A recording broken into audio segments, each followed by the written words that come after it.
Ce genre musical très circonscrit aux États-Unis connaît un pic de popularité sur la scène pop depuis des mois, inspirant des artistes qui dépoussièrent ces clichés, mais restent en surface. Ringo Starr entre dans la danse, et cette danse se pratique en Santiago. L'ancien membre des Beatles a réintégré les rayons des disquaires vendredi 10 janvier avec un nouvel album 100% country, intitulé Look Up. À 84 ans, le musicien britannique délaisse le pop-rock pour une incursion dans ce genre venu des États-Unis, ajoutant ainsi son nom à la liste toujours plus longue des artistes populaires qui s'y aventurent. Certes, l'acolyte de Paul McCartney s'était déjà essayé à la country à ses débuts. Mais ce retour aux sources intervient précisément à une période où les banjos se font omniprésents dans le paysage pop anglophone. L'exemple le plus emblématique reste sans doute Cowboy Carter, est l'album country de Beyoncé sorti en mars 2024 qu'elle a défendu il y a 3 semaines lors d'un show événement retransmis par Netflix. Quelques mois plus tard, c'est Post Malone qui a abandonné la pop pour un album country, F1 Trillion, sur lequel il multiplie les collaborations avec des égéries du genre.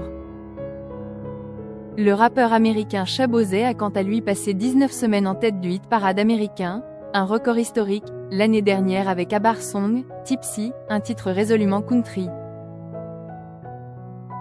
La superstar de la pop Dua Lipa a surpris le public des Country Music Awards 2024, remise de prix spécialisée, en s'emparant de la scène pour un duo avec Chris Stapleton, star du milieu.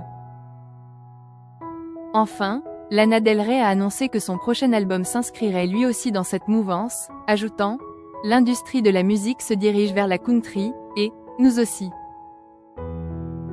La vague a déferlé jusque dans nos penderies.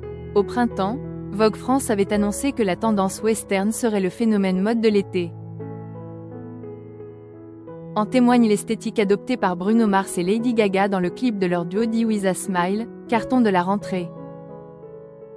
Ces sonorités reviennent beaucoup, et depuis plusieurs années, confirme pour BFMTV.com Guillaume Moglia, alias Popsley, un youtubeur spécialiste de la musique pop suivi par 137 000 abonnés. En teintant leurs morceaux pop et rap d'arrangement country, ces artistes lui permettent de faire le pont avec d'autres genres, poursuit-il.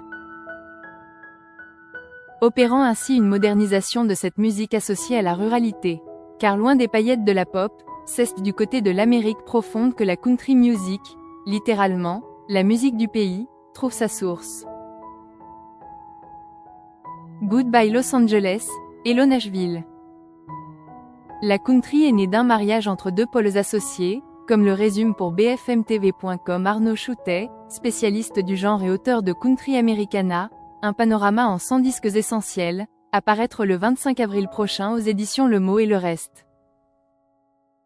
D'un côté, la musique hillbilly, littéralement plouc des collines, des habitants des Appalaches, une chaîne montagneuse de l'Est américain.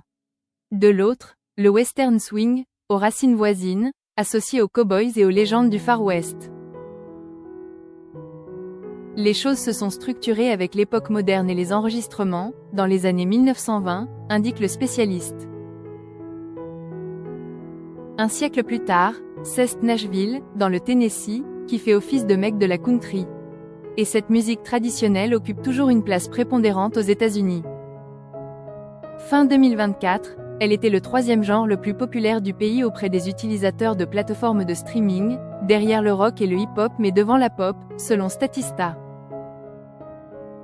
En 2023, avant même que Beyoncé ne sorte son album, la consommation de country aux États-Unis avait bondi de plus de 21% en un an, selon Billboard. Un succès qui fait des émules. La chronologie parle d'elle-même, le soudain intérêt des artistes pop pour les mandolines et les chapeaux de cow-boys s'est manifesté après une année 2023 particulièrement faste pour le genre.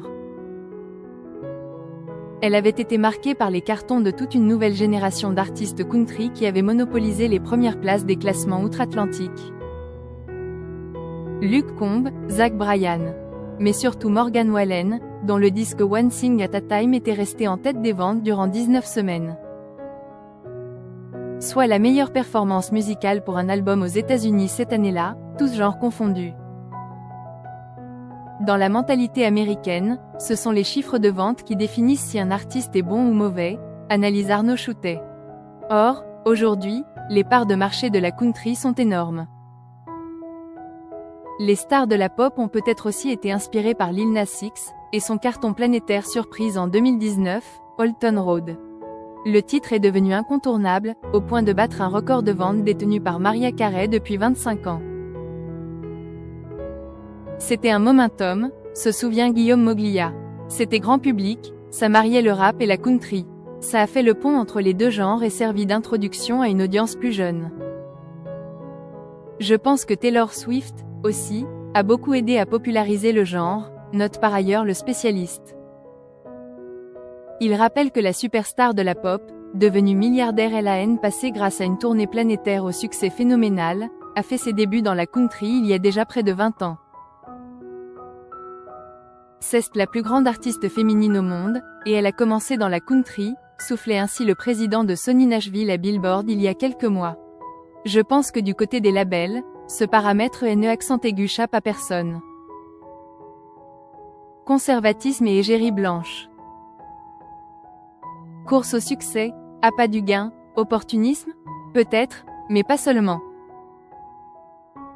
Quand Beyoncé se coiffe d'un chapeau de cow-boy et se hisse sur un cheval en brandissant un drapeau américain pour la pochette d'un album de country, la portée symbolique est claire. La superstar, qui revendique depuis des années ses convictions progressistes et ses racines afro-américaines, veut enfoncer les portes d'un genre associé au conservatisme et dont les égéries sont blanches. Cet album est né d'une expérience que j'ai eue il y a des années, durant laquelle je ne me suis pas sentie la bienvenue. Car de toute évidence, je ne l'étais pas, avait-elle ainsi déclaré sur Instagram dans une note d'intention peu avant la sortie du disque. Une allusion à peine voilée à sa prestation aux Country Music Awards 2016. Beyoncé y avait interprété Daddy Lessons, un titre aux influences country issu de son album Lemonade. Cette apparition avait généré un flot de critiques sur le web, comme le rapporte Forbes. Certains fans de country avaient estimé injuste qu'une telle exposition soit offerte à une artiste pop. Quand d'autres s'aventurant sur le terrain politique avaient reproché à Beyoncé son implication dans le mouvement Black Lives Matter. Sans parler des commentaires purement racistes. Avec Cowboy Carter, la diva a réussi à abattre certains murs. Elle est ainsi devenue la première femme noire à prendre la tête du classement des meilleures ventes des albums country aux États-Unis. Mais d'autres lui ont résisté. À leur sortie, les 2 premiers singles n'ont été diffusés que par 8 stations de radio country sur 150, indiquait Forbes. Et les Country Music Awards l'ont ostensiblement ignoré lors de leur édition 2024. Arnaud Choutet note, par ailleurs, que Beyoncé a convoqué la joueuse de banjo afro-américaine Rhiannon Giddens sur ce disque. Un choix qui n'a rien d'anodin. Cette musicienne respectée s'est illustrée avec une série documentaire sur cet instrument, central dans la musique country. Elle y mettait en lumière ses origines méconnues au sein de la diaspora africaine. Je crois qu'il y a une vraie revendication de valeur dans la démarche country de Beyoncé, avance-t-il. C'est très beau, et c'est salutaire. Courant progressiste. À l'image de Beyoncé, les autres célébrités qui s'immiscent dans la country le font sans remiser leurs convictions progressistes. Taylor Swift, qui n'a jamais renié ses origines musicales, n'appelle pas moins à voter démocrate à chaque échéance politique, et elle continue à multiplier les marques de soutien à la lutte pour les droits des femmes ou des membres de la communauté LGBT.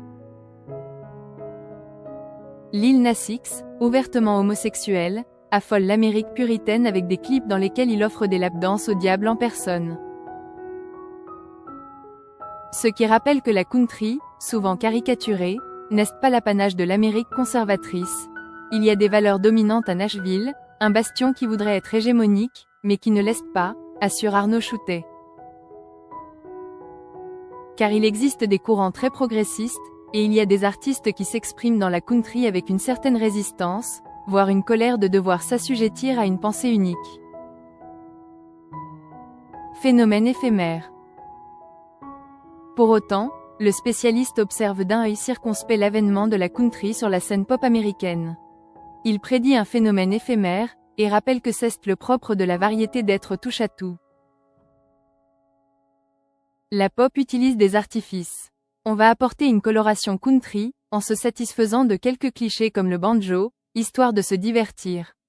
Mais les amateurs de ces arts musicaux, eux, gardent un regard assez distant sur le phénomène. D'autant que ce n'est pas la première fois que les scènes pop et country se croisent, comme il le souligne. Elvis Presley, Elton John ou encore Olivia Newton-John s'y sont tous essayés. Cette dernière avait même fait polémique en remportant un prix aux Country Music Awards 1974, acteurs du milieu et fans voyant déjà d'un mauvais œil le courant d'air pop qui soufflait sur leur musique. Il y a une vague aujourd'hui, c'est vrai. Mais il y en a toujours eu. Peut-être les signes d'essoufflement se font-ils déjà sentir. Ed Sheeran, qui déclarait l'année passée qu'il adorerait se convertir à la country, a finalement annoncé fin décembre que son prochain album marquerait un retour à une pop assumée. Lana Del Rey, qui promettait en janvier dernier un album country, se montrait déjà moins affirmative en août dans les colonnes de Vogue. Je ne pense pas que ce sera très différent de mes précédents albums, y déclarait-elle. Ce sera peut-être des paroles plus légères, et plus portées vers des productions country, Americana ou Southern Gothic, mais encore une fois, c'est déjà le cas de beaucoup de mes chansons. Déjà la fin du rodéo pour la country.